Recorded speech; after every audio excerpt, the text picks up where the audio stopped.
Thanks for watching voice of Islam. शेख साहब के बयानात के लिए लाइक, शेयर एंड सब्सक्राइब करें।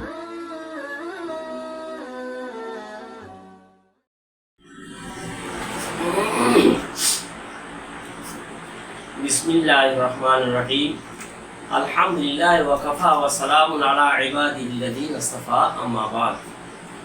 ভাই সকল, পবিত্র মুহররম মাস চলছে। বছরের প্রথম মাস। আল্লাহ তাআলা কোরআনে কারীমের মধ্যে পুরো ঘোষণা করে দিয়েছেন এই মাস, দিন, সপ্তাহ, বছর, তারিখ আল্লাহ পাকের তরফ থেকেই। আরবিতে বছরে 12টা মাস, ইংরেজিতে তাই, বাংলায়ও তাই। আরবি বছরের প্রথম মাস হলো মুহররম। আল্লাহ তাবারক তাআলা এই 12টা মাসের মধ্যে 4টে মাসকে হারাম করেছেন। হারামের অনেকগুলো অর্থ হয়। হারাম মানে সম্মানিত। হারাম মানে হলো যুদ্ধ, বিগ্রহ, ঝগড়া, বিবাদ, কলহ, মারামারি, কাটাকাটি, তার থেকে নিষেধ করা হয়েছে।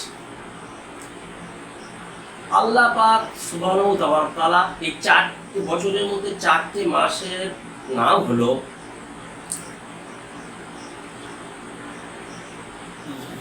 যুলকাদা,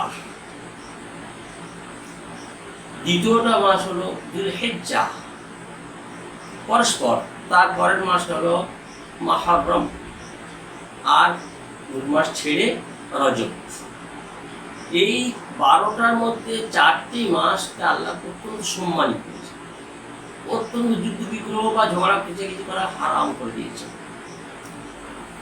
এখন সেই পবিত্র মুহররম মাস চলছে। এই মুহররম মাসে আল্লাহ রাসূল সাল্লাল্লাহু আলাইহি সাল্লাম রমাদানের পরে সারা মাস যদি রোজা রাখতে হয়, তো এই মুহররমের মাসে সারা মাসটা রোজা রাখতে হয়। এটা আল্লাহ রাসূল সাল্লাল্লাহু আলাইহি সাল্লাম নিজেই। বিশেষ করে এই মুহররম মাসের 10 তারিখ, সেই দিনটাকে বলা হয় ইয়ামে আশুরা। আরবি শব্দ হলো আশুরা, মানে হলো দশম, অর্থাৎ 10 তারিখ। এবছরকার তারিখ হিসাবে এই 6 তারিখ পড়ছে। জুলাই চলছে, জুলাই 6 তারিখে, 6 জুলাই রবিবার। এটা হলো 10ই মুহররম। এখন হাদিস আপনাদের শোনাচ্ছি। মিশকাত শরীফের হাদিস নম্বর হলো 2039, 2040, 2044। প্রথম 2039 নম্বর হাদিসটা আপনাদের শোনাচ্ছি। আল্লাহ রাসূল সাল্লাল্লাহু আলাইহি সাল্লাম এই হাদিস বলেছেন। হাদিসের বর্ণনাকারী হলো আবু হুরায়রা রাদিয়াল্লাহু আনহু। আবু হুরায়রা রাদিয়াল্লাহু আনহু বলছেন, ক্বালা রাসূলুল্লাহ সাল্লাল্লাহু আলাইহি সাল্লাম আফযালুস সিয়ামি বাদা রমাদান। রমাদান মাসের রোজাটা ফরজ করে দেওয়া হয়েছে। আগে আশুরার রোজা, অর্থাৎ মুহররমের 10 তারিখের রোজাটাকে আমাদের উপরে ফরজ করা হয়েছিল। সেটাকে রহিত করে দিয়ে রমাদান মাসের রোজাটাকে 1 মাস যাবৎ ফরজ করে দেওয়া হয়েছে, আর ওটা এখন নফলে পরিণত হয়েছে। কিন্তু সারা বছরের মধ্যে যদি দিন, যে একটা দিনের রোজা রাখা, রমাদান পরে আল্লাহ রাসূল বলছেন বাদা শাহর রমাদান শাহরুল্লাহিল মুহররম। আল্লাহ পাকের কাছে রমাদান মাসের পরে সম্মানিত মাস থাকতে হয়তো এই মুহররম মাস। এই সম্মানিত কোথা থেকে এত পেলাম? আল্লাহ তাবারক তাআলা যুক্ত করছেন তার সঙ্গেই শাহরুল্লাহ। প্রত্যেকটা মাস তো আল্লাহর তরফ থেকে, কিন্তু বিশেষ সম্মান প্রদর্শন করার জন্য আল্লাহ নিজের সঙ্গে সম্পর্ক করছেন শাহরুল্লাহ, আল্লাহর মাস। যেমন দেখুন, প্রত্যেকটা মসজিদ, পৃথিবীতে যত কোটি মসজিদ আছে, প্রত্যেকটা মসজিদ হলো আল্লাহর ঘর।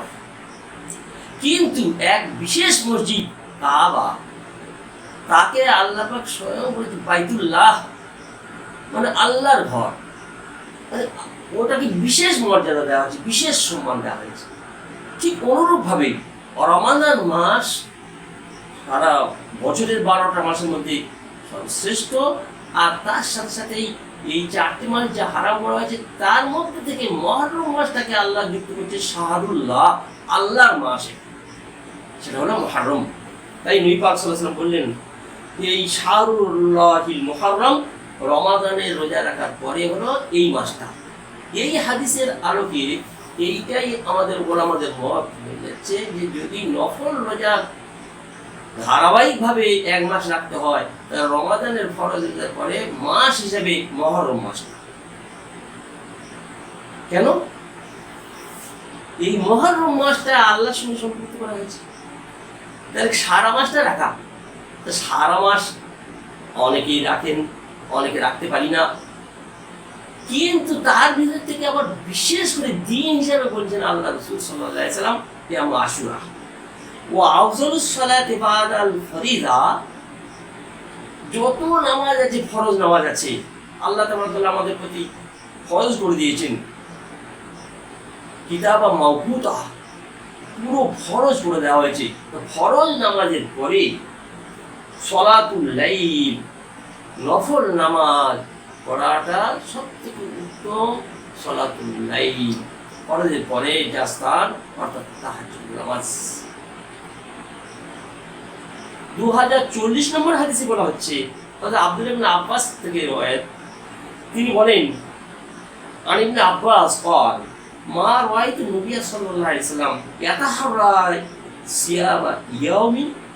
আল্লাহ রাসূল সাল্লাল্লাহু আলাইহি ওয়াসাল্লাম রমাদান মাস হলো, এবার দিন হিসেবে সারা বছরের মধ্যে কোন দিনটা রোজা রাখবো খুব চিন্তা করলাম, কত তারিখ হচ্ছে, ওটা কবে হবে, কোন বারে হবে, আর কোন দিনটা, খুব চিন্তা ফিকর করে সব খবর, চাঁদের খবর নিয়ে কোনো দিনের জন্য নিতেন না। যতটা খবর নিতেন এই মুহররম মাসের 10 তারিখের জন্য। ইয়াতাহারা, খুব চিন্তা ভাবনা করছে, সবাইকে জিজ্ঞাসা করতেন কোন তারিখ হচ্ছে, 10 তারিখ ওই মুহররমের 10 তারিখ কবে, মুহররমের 10 তারিখ কবে, তার অপেক্ষা। ফাযলাহু আলা গায়রিহি, বছরের 365 দিনের মধ্যে রমাদান মাস ছাড়া সব থেকে বেস্ট, সব থেকে উত্তম দিন হলো মুহররমের 10 তারিখ। ইল্লা হাযাল ইয়াউম, কোনোটা দিন এত উত্তম নয় রমাদান ছাড়া, এই দিনটা ছাড়া, সেটা কোন ইয়াউম আশুরা। আর রমাদানের পরে মাস হিসাবে সব থেকে উত্তম মাস ওয়া হাযা শাহর, এই মাসটাই রমাদান পরে, ইয়ানি শাহরু রমাদান, রমাদান মাসটা সব থেকে বেস্ট। আর তারপরে মাস হলো এই মুহররম। আর মাসে ছেড়ে দিয়ে যদি দিন ধরি তো সারা বছরের মধ্যে রমাদান মাসটা বাদ দিয়ে দিন হিসাবে এই মুহররম মাসের 10 তারিখ। এখন ইয়াউম আশুরা অর্থাৎ মুহররমের 10 তারিখ, সেটা হলো আগামী রবিবার হচ্ছে, জুলাই মাসের 6 তারিখ। এই মুহররম রোজা সম্পর্কে একটা হাদিস আটা শুনি, 2041 নম্বর হাদিস মিশকাত শরীফে। আর এই দুটো হাদিস যেটা বললাম, এই দুটো হাদিসের উদ্ধৃতি দেওয়া হয়েছে মুসলিম শরীফের, আর দ্বিতীয় হাদিসটা উদ্ধৃতি দেওয়া হয়েছে মুত্তাফাক আলাইহি, অর্থাৎ বুখারীতেও আছে, মুসলিম শরীফেও আছে। হ্যাঁ, আপনাদের সম্মুখে ওই বুখারীর হাদিস বলা হলো, মুসলিম শরীফের হাদিস বলা হলো মিশকাতের উদ্ধৃতি। পরের হাদিসটা 2041 নম্বর হাদিস, হযরত আব্দুল্লাহ ইবনে আব্বাসের রওয়ায়াত। তিনি বলেন হিনা সামা রাসূলুল্লাহ সাল্লাল্লাহু আলাইহি ওয়াসাল্লাম আশুরা, আল্লাহ রাসূল সাল্লাল্লাহু আলাইহি ওয়াসাল্লাম মদিনায় যাওয়ার পরে আশুরা রোজা রাখলেন। ও আমার বিসিয়াম, আর রাসূল পাক সাল্লাল্লাহু আলাইহি ওয়াসাল্লাম সাহাবীদেরকে হুকুম করলেন, ও আমার সাহাবীরা তোমরাও এই দিনে রোজা রাখো।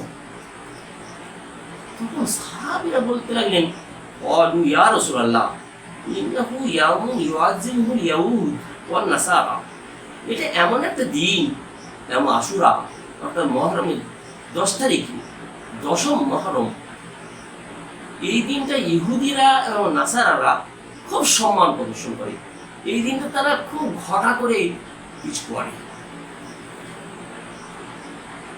আল্লাহ রসুল সাল্লাল্লাহু আলাইহি ওয়াসাল্লাম তখন বললেন, ফাকালা রাসূলুল্লাহ সাল্লাল্লাহু আলাইহি ওয়াসাল্লাম লাইন বাকিতু ইলা কাবিল, যদি আমি আগামী বছর পর্যন্ত বেঁচে থাকি, লা আসুমান্না তাসিয়া, তো অবশ্যই আমি নবম তারিখটাও রোজা রাখবো। কেন? আল্লাহ রসুল এর আগে হাদিস বলেছেন, সাহাবীরা শুনেছেন, মান তাশাব্বাহা বিকওমিন ফাহুয়া মিনহুম। কোনো গোত্র, কোনো ব্যক্তি যার সঙ্গে সাদৃশ্য রাখবে, যার সঙ্গে মিল মহব্বত রাখবে, যার সঙ্গে ওঠা বসা করবে, চলাফেরা করবে, কিয়ামতের দিনে তাদের সঙ্গে সে হবে, অর্থাৎ তাদের সঙ্গে তার হাসিল হবে। তাই ইহুদি নাসারা আল্লাহ পাকের অভিসম্পদ তাদের প্রতি রয়েছে।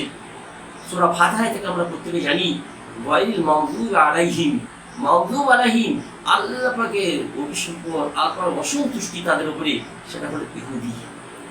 ওয়ালা দাল্লিন, আর পথভ্রষ্ট হলো নাসারা। তাই রাসূল পাক সাল্লাল্লাহু আলাইহি সাল্লাম আসার আগে থেকেই আল্লাহর অভিসম্পদ তাদের উপর হয়ে আছে। তাই তাদের সঙ্গে তাদের সাদৃশ্য হয়ে যাবে। তারা এই দিন খুব ধুম মাচায়, খুব আনন্দ ফুর্তি করে, আর খুব কিছু করে। তখন সাহাবীরা এই জন্যই বললেন, এ আল্লাহ রসুল, তাদের সঙ্গে আমাদের সাদৃশ্য হয়ে যাবে। তো রাসূল আকরাম সাল্লাল্লাহু আলাইহি ওয়াসাল্লাম তাদের উত্তরে ওই কথা বললেন, লাইন বাকিতু, যদি আমি জীবিত থাকি, ইলা কাবিল, আগামী বছর পর্যন্ত, ইনশাআল্লাহ লা আসুমান্না, অবশ্যই আমি রোজা রাখবো, আর তাসিয়া, নবম তারিখ। এই জন্য এখন মুহররমের রোজা কটা রাখবো? তাইতে আমি বলি, মুহররমের আসল রোজা হলো 6 তারিখ রবিবার, মুহররমের 10 তারিখ হচ্ছে আশুরা। আর রাসূল আকরাম সাল্লাল্লাহু আলাইহি ওয়াসাল্লাম যেহেতু তাদের সাদৃশ্য থেকে বাঁচবার জন্য বললেন আমি নবম তারিখে রোজা রাখবো, তাহলে 9 তারিখ এবং 10 তারিখ, অর্থাৎ মুহররমের 9 তারিখ মানে হলো শনিবার, 5 তারিখ হচ্ছে ইংরেজি, আর রবিবার হলো আশুরা 10 তারিখ মুহররমের, আর ইংরেজি 7 তারিখ। তাই রোজা রাখলে আমাদের এমন তো দরকার ছিল, যদিও নফল হয়, কিন্তু নফলের যে কত বড় দাম আপনাদের সঙ্গে বলছি, এই দামের দিকে লক্ষ্য করে, মূল্যর দিকে লক্ষ্য করে আমাদের সারা মাসটাই রোজা রাখা দরকার ছিল। যদি তা না পারি, অন্তত নবম এবং দশম, অর্থাৎ শনিবার এবং রবিবার রোজা রাখা দরকার, একান্ত দরকার। এখন প্রশ্ন, যদি আমি একটা রাখি, জি হ্যাঁ, একটা রাখলে জায়েজ হবে। যেহেতু আমাদের বিশেষ করে এই পশ্চিমবঙ্গে ইহুদিদের চিহ্ন নাই, নাসারাদের মানে সে এমন চিহ্ন যেন বিলীন হয়ে গেছে। তো ইহুদিদের তো চিহ্ন নাই, তাহলে তাদের সঙ্গে বসাবে, কেউ জানে না, সাধারণ মানুষ জানে না যে তাদের সঙ্গে সাদৃশ্য হচ্ছে। তো সেই হিসাবে যদি একই রোজা রাখা হয়, অর্থাৎ রবিবার দিন, কেবলমাত্র আশুরা, দশম মহরম, তাহলে সেটা জায়েজ হবে। আর উত্তম হবে 9 তারিখেও রাখা আর 10 তারিখে রাখা। এখন যদি কেউ না পারি, 9 তারিখে রাখতে পারি নাই কোনো কারণবশত, তাহলে 10 তারিখ তো অবশ্যই রাখছি। তার সঙ্গে সঙ্গে 11 তারিখটা, অর্থাৎ সোমবারটা মিলিয়ে নিই, 7 তারিখে ইংরেজি 7 তারিখটা মিলিয়ে নিই, তাহলে ইহুদি নাসারার সাদৃশ্য থেকে বেঁচে যাওয়া যাবে। এখানে আমি বলি, যদি কেউ 3টে রোজা রাখি, তাহলে অতি উত্তম হবে। 10 তারিখে কেবল একটি রোজা রাখলে জায়েজ, ঠিক আছে, কিন্তু কেউ যদি 9 আর 10 রাখে তাহলে উত্তম হবে। আর কেউ যদি 9, 10, 11 রাখে তো অতি উত্তম হবে। আরও যদি কেউ 4, 5, আজ 5 তারিখ হয়ে যাচ্ছে, 6, 7, 8, 9, 10, 11, 12 রাখলো, আলহামদুলিল্লাহ অতি উত্তম হবে, কোনো অসুবিধা নাই। কিন্তু তাদের সাদৃশ্য থেকে বাঁচা দরকার। এখন কারোর শরীর এত মানে সক্ষম হচ্ছে না, তো অন্তত 10 তারিখ থেকে নাকি। আর এই রোজা রাখলে কি হবে? আল্লাহু আকবার, পরিষ্কার বুখারী শরীফের হাদিস এসছে, আল্লাহ রাসূল সাল্লাল্লাহু আলাইহি ওয়াসাল্লাম বলছেন, আমি এইটাই আল্লাহর কাছে আশাবাদী মহরমের 10 তারিখে অর্থাৎ আশুরার দিনে যদি কেউ রোজা রাখে তাহলে পূর্বেকার 1 বছরে যাবতীয় গুনাহ মাফ করে দেবেন আল্লাহ তাআলা। যাবতীয় গুনাহ মাফ হয়ে যাবে। সুবহানাল্লাহ। আল্লাহ তাআলা কেমন এই মহরম ফজিলত দিয়েছে। একটা রোজা রাখা, যদি কেবলমাত্র একটা রোজা রাখি আর রাখবো না ইচ্ছে, তখন সেটা কিন্তু আমরা বলবো মকরুহ। এখানে মকরুহ থেকে মকরুহ তানজিহ, মানে একটু ভালো কাজ করলো না, সামর্থ্য শক্তি থাকা সত্ত্বেও। আর যে অক্ষম হবে তার জন্য তানজিহও জন্য হবে না, একটা ঠিক আছে জায়েজ আছে। কিন্তু ওই এত বড় ফজিলত 10 তারিখে রোজা রাখাটা 1 বছর পূর্বেকার গুনাহ মাফ হয়ে যাবে, বুখারী শরীফ হাদিস। এখন প্রশ্ন হলো, সব গুনাহ মাফ হয়ে যাবে? সগীরা কবিরা হুকুকুল্লাহ হুকুকুল ইবাদ সব গুনাহ মাফ হয়ে যাবে? এই সম্পর্কে আমাদের ফুকাহায়ে কেরামদের ফতোয়া এইটাই হলো, হক দুই প্রকার, একটা হুকুকুল্লাহ, একটা হুকুকুল ইবাদ। তো হুকুকুল্লাহ তো সব মাফ হয়ে যাবে, রইল আবার হুকুকুল ইবাদ, বান্দার হক। জিনা যতক্ষণ পর্যন্ত তিনি ক্ষমা না করবেন কিংবা তার হক আদায় না করা হবে ততক্ষণ পর্যন্ত। তার এখানে যাবতীয় গোনা, এই গোনা, সগীরা গোনা, ছোট গোনা, আল্লাহর হক যেগুলো আছে সেই গুণাগুলো মাফ হয়ে যাবে। আর গোনা কাবিরা বিনা তওবায় মাফ হয় না। তাই আমি বলে থাকি, যেহেতু এই দিন আছে রোজা, আর তার আগের হলো রাতটা, মুসলমানদের রাত আগে দিন পরে, অতএব আশুরার রাত হবে শনিবার দিবাগত রাত, এটা আশুরার রাত। এই রাতে আমরা বিশেষ বিশেষ ইবাদত করব। বিশেষ ইবাদত কি আছে? কোনো হাদিস পাকে এই বিশেষভাবেই এত রাকাত নামাজ পড়ুন, এই সূরা দিয়ে পড়ুন, এই এত পারা তেলাওয়াত করুন বা এই তাসবিহ পড়ুন, এরকম কোনো জায়গা নেই। সাধারণভাবে বলা হয়েছে ইবাদত বেশি করে করা। তা আমাদের ইবাদত বেশি করে করা মানে অন্য রাতে আমরা তাহাজ্জুদ করি 4 রাকাত, আজ তাহাজ্জুদ একটু বেশি করে করব। অন্য রাতে হয়তো আমরা তাহাজ্জুদ করতে পারি নাই, এই রাতে তাহাজ্জুদ করে না হবে। অন্য রাতে আমরা নফল ইবাদত আরো অন্য কিছু করতে পারি নাই, এই রাতে নফল ইবাদত করা হবে। তাহলে রাতে নফল ইবাদত করলে, নামাজ পড়লে, তেলাওয়াত করলে, তাসবিহ পড়লে, আল্লাহর কাছে দোয়া মাগলে, ইস্তেগফার করলে, তাহলে পাবো কি? আমাদের যাবতীয় গুনাহ মাফ হয়ে যাবে, শুধু হুকুকুল ইবাদত ছাড়া। হুকুকুল ইবাদত ছাড়া সগীরাও মাফ হয়ে গেল, আর তওবা করার, ইস্তেগফার করার কারণে কবিরাও মাফ হয়ে গেল, আর তার সাথে সাথে হুকুকুল্লাহ মাফ হয়ে গেল। রয়ে গেল, থেকে গেল কেবলমাত্র হুকুকুল ইবাদত। তাই আমি বিশেষ করে বলবো, এই মহরম পুরো মাসটা হোক আর বিশেষ করে ওই আশুরা হোক, আমরা 4টে কাজ করব। 1 নম্বর কাজ রোজা রাখবো, 2 নম্বর কাজ করব বেশি বেশি করে আল্লাহর কাছে ইস্তেগফার করব এবং সালাত কায়েম করব, নফল নামাজ। 3 নম্বর কাজ হলো, একটা হাদিস থেকে প্রমাণিত, পরিবারের উপরে বেশি বেশি করে খরচ করা এবং তাদের সঙ্গে সদাচরণ করা। যদিও ইমামে বাইহাকী রাহমাতুল্লাহ আলাইহি এই হাদিসটাকে একটু দুর্বল বলেছেন, কিন্তু এটা ফজিলতের ব্যাপার। এমনি তো বাড়ির কর্তার উপরে দায়িত্ব, স্বামীর উপরে দায়িত্ব, স্ত্রী পরিবার পরিজনের ভরণ পোষণে সম্পূর্ণ, কিন্তু এটা একটা ফজিলত কাজ। আর ফজিলতের ক্ষেত্রে কমজোর হাদিস, দুর্বল হাদিসগুলো সেটাও প্রযোজ্য, সেটা না হবে কোনো অসুবিধা নাই। মুহাদ্দিস কিরামদের কাছে সর্বসম্মতি একদম স্বীকৃত যে এই দুর্বল হাদিসও ফজিলতের ক্ষেত্রে ব্যবহার করা হবে। অতএব এই দিনে আমরা এই খাওয়া দাওয়ার ব্যাপারে, পোশাক পরিচ্ছদের ব্যাপারে বা পরিবারদের সঙ্গে ভালো আচরণ করা আমাদের দরকার। আর 4 নম্বর হলো, যত সর্বনাশা কাজ আছে গুনার কাজ আছে, বেদাত কাজ আছে, ওই হায় হাসান, হায় হোসেন, আর তাজিয়াত, তলোয়ার নিয়ে খেলা করা, ইত্যাদি ইত্যাদি যত খারাপ আছে, এগুলো সমস্ত শরীয়তে কোনো ঠাঁই নেই, এগুলো কোনো ধরনের ঠাঁই নেই শরীয়তে। এই সমস্ত থেকে বাঁচা, এটা আমাদের একান্ত জরুরি, খুব প্রয়োজন।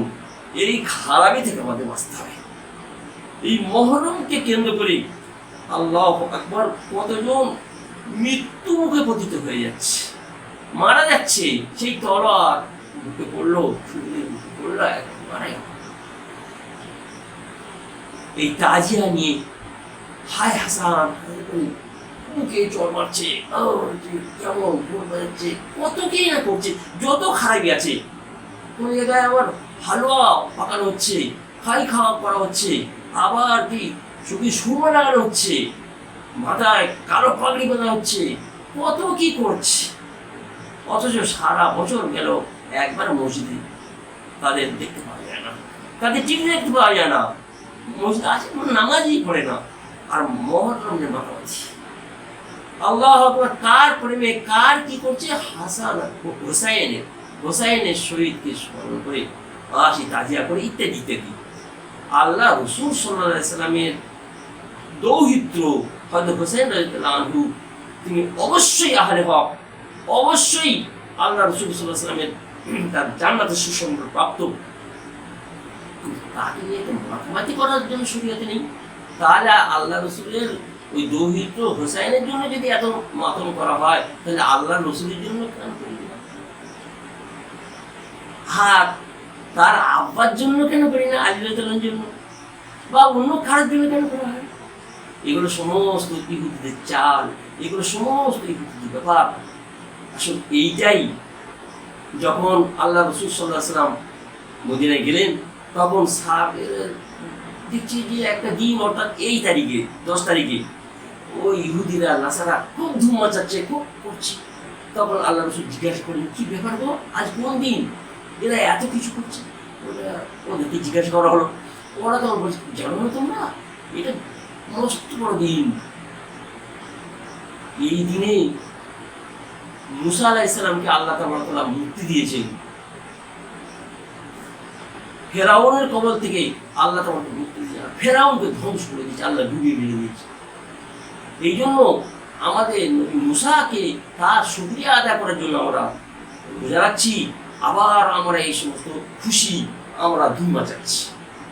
আল্লাহ রাসূল সাল্লাল্লাহু আলাইহি ওয়াসাল্লাম বললেন, ওদের থেকে আমরা বেশি নিকটতম মুসা আলাইহিস সালামের। কারণ মুসা আলাইহিস সালাম সঠিক পথের দিশারি, আমরা তার সঠিক কথাটা আমরা মানি। আর ওরা বাড়িয়ে কমিয়ে 12টা বাড়িয়ে দিয়ে দিয়েছে, মুসা আলাইহিস সালাম মোটেই মানেন না, শুধু উপরে বয়ে। তাই আমরা বেশি হক রাখি, বেশি অধিকার আমাদের আছে, আমরা রোজা রাখবো। আমি রোজা রাখছি, তোমরাও রোজা রাখো। তারপরে ওই হাদিস শোনালাম, সাহাবীরা বলছে, আল্লাহ রসুল ওরা তো রোজা যাচ্ছে, তাহলে আমরা তাদের সাদৃশ হয়ে গেলাম। তখন আল্লাহ রসুল এই বললেন, আমি যদি আগামী বছর বাঁচি, ইনশাআল্লাহ অবশ্যই 9 তারিখে রোজা রেখে নেব। এই জন্য আমাদের করণীয় কাজ হবে ভাই, অন্তত পক্ষে 3 রোজা রাখা খুব ভালো হয়। এটা শুধু ভালো নয়, খুব ভালো হবে। তাহলে 9 তারিখটাও আমার হয়ে গেল, আর ইহুদের সাদৃশ থেকেও বেঁচে গেলাম, আর এই মহরম মাসে বেশি বেশি রোজা রাখাটাও সেটাও পেয়ে গেলাম। অন্তত 3টে পেলাম। 3টে রোজা রাখতে পারলে খুব ভালো, অতি উত্তম হয়ে যাবে। আল্লাহ তাবারক তাআলা এই সমস্ত খারাপি থেকে বাঁচিয়ে কি করলে ভালো হবে সেটা আপনাদের সঙ্গে তুলে ধরলাম। সেই ভালো দিকে লক্ষ্য করে অন্তত 3টে রোজা রাখা। প্রত্যেককেই কাছে আমি দোয়া প্রার্থী যে তারা দোয়া করুন, আমিও যেন 3টে রাখতে পারি। আর আমি আপনাদের জন্য দোয়া করছি, আপনারাও যেন 3টে অন্তত রাখতে পারেন। আর যদি একান্ত না পারেন, অন্তত 2টো রাখবেন। আর সেটাও যদি না পারেন, একটা তো রাখবেনই, অর্থাৎ আশুরা, যেটা হচ্ছে 6 তারিখে রবিবার। এই দিনে, এই মহরম দিনে অনেক দুর্বল হাদিস, জয়ীফ হাদিস শুধু নয়, আবার মৌজু হাদিস মানে মন গড়া হাদিস, জাল হাদিস দ্বারা অনেক কিছু বলা হয়। কিন্তু সহিহ বিশুদ্ধ হাদিস দ্বারা কয়েকটা জিনিস আমি পেয়েছি। তার মধ্যে একটা এইটাই যে মুসা আলাইহিস সালামকে আল্লাহ তাআলা মুক্তি দিয়েছেন ফেরাউনের কবল থেকে, আর ফেরাউনকে ধ্বংস করে দিয়েছেন। আর হযরত নূহ আলাইহিস সালাম দ্বিতীয় আবুল বাশার, নূহ আলাইহিস সালামের সময় রাবণে সমস্ত পৃথিবী ধ্বংস করে দিয়েছেন আল্লাহ তাআলা। আর ওনার যে নৌকা তৈরি করা কাশতি নৌকা, সেই নৌকায় হযরত নূহ আলাইহিস সালাম আর তার 3 স্ত্রী আর 3 পুত্র, হাম, সাম, ইয়াফিস আর তার 3টে মা, আর এক স্ত্রী আর তার পুত্র কেনান, আর কেনানের মা কয়লা সেই জাহান্নামে চলে গেল। নূহ আলাইহিস সালামের ছেলে আর তার স্ত্রী মানেননি, নূহ আলাইহিস সালামের কথা মানেনি, সেই প্লাবনের শেষ তাদের আল্লাহ ধ্বংস করে দিয়েছে। এই কেবলমাত্র নূহ আলাইহিস সালাম যে কাজটিটা চলতে চলতে যখন এবার প্লাবন শেষ হয়ে গেছে, পানি কমতে লেগেছে, কাজটি ভাসতে ভাসতে ভাসতে জুদি পাহাড়ের উপরে গিয়েই টেক পেয়েছিল। নূহ আলাইহিস সালামের কাজটি তার তারিখটা ছিল মুহররমের 10 তারিখ, অর্থাৎ আশুরা। মস্ত নৌকা, নূহ আলাইহিস সালামের নৌকাটা জুদি পাহাড়ে গেছে। একটা হাদিসে পেয়েছি সমস্ত আম্বিয়া কেরাম আদম আলাইহিস সালাম থেকে নিয়ে মুহাম্মদ রাসূলুল্লাহ সাল্লাল্লাহু আলাইহি ওয়াসাল্লাম পর্যন্ত যত আম্বিয়া কেরাম তারা ইয়ামে আশুরার রোজা রেখেছিলেন। এই জন্য ইয়ামে আশুরার বিরাট ব্যাপার। এখানে রাসূল পাক সাল্লাল্লাহু আলাইহি ওয়াসাল্লামের কুরাইশরা আল্লাহ রাসূল আসার আগে এই মুহররমের 10 তারিখ কথা আশুরা রোজা রাখত। আর বিশেষ করে একটা হাদিস পেয়েছি যে কুরাইশরা কাবা শরীফের গিলাফটা চেঞ্জ করতো, প্রত্যেক বছরে নতুন করে গিলাফ পরানো হতো, সেটাই মুহররমের 10 তারিখ। ইয়াও আশুরায় গিলাফ চেঞ্জ। এই কারণে আপনাদেরকে বলছি এই দিনটা মস্ত বড় দিন, অত্যন্ত সম্মানিত দিন। সারা বছর মধ্যে যে দিন খোঁজা হয় সব থেকে বেস্ট দিন হলো মুহররম। আর সেই মুহররম আগত আমাদের সামনে চলে আসছে। বললাম কটা কাজ? 4টে কাজ। 1 নম্বর কাজ হলো রোজা রাখা। আবার বলছি 2 নম্বর কাজ হলো ইস্তেগফার খুব বেশি করে করা, আল্লাহর কাছে তওবা করা, অনুতপ্ত হওয়া, চোখের পানি ছাড়া, হার সালাত নফল নামাজ বেশি বেশি করে কায়েম করা। 3 নম্বর কাজ হলো ওই বললাম পরিবারের উপরে দারাজ হাত করে দেওয়া, হাত খুলে খরচ করা। কেন?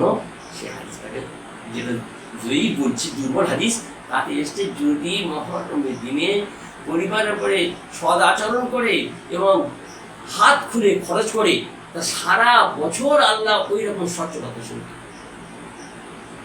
যদিও হাদিসটা দুর্বল, ইমাম বাইহাকি রাহমাতুল্লাহ আলাইহি দুর্বল বলেছেন, এই হাদিসটা মুসনাদে আছে, তবুও আমি বলবো এই ফজিলতের ক্ষেত্রে দুর্বল হাদিসে কোনো মানতে অসুবিধা নাই, মানতে কোনো অসুবিধা নাই।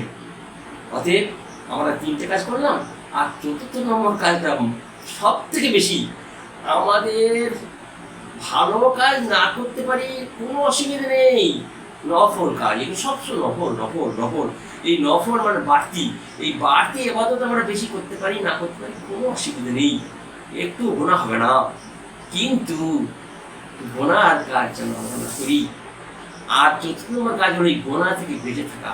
মুহররমে যতই সর্বনাশা কাজ করা হয়, যত বেদাত কাজ করা হয়, যত রকমের এই হায়াসান যত কিছু করা, লাইটিং করা হয়, আলোচনা হয়, যত খারাপ আছে, এক এক এলাকায় এক ধরনের খারাপি, কোনো খারাপি যেন আমরা ধারে কাছেও না যাই। আল্লাহ তাবারক তাআলা এই বিশেষ করে আশুরা এই মুহররমকে কেন্দ্র করে এই 4টে কাজ আল্লাহ তাবারক তাআলা আমরা প্রত্যেক মুসলমান সাবালক সাবালিকার উপরে আমল করার তৌফিক দান করুন। ভিডিওটা মনোযোগ সহকারে দেখবেন আর এর প্রতি আমল করার চেষ্টা নেবেন, তাহলে আমি অন্তত উপকৃত হব। আপনারা যারা আমল করবেন তত সব আল্লাহ তাআলা বাড়তি করে আমার নামায় আমলে দেবেন।